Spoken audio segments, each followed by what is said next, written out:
Commander, tapos na ang laban.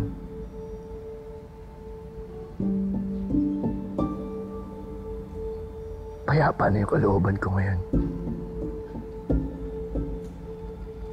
Sana kayo rin.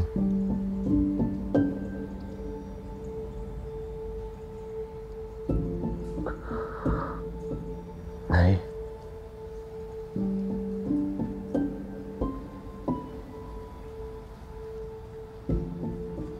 Sana patawad pa ako ng Panginoon Diyos.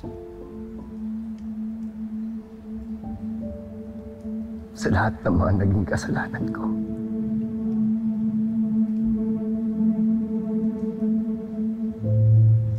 Dahil inilagay ko ang batas sa sarili ko mga kamay. Para sa hustisya ng mag-ina ko.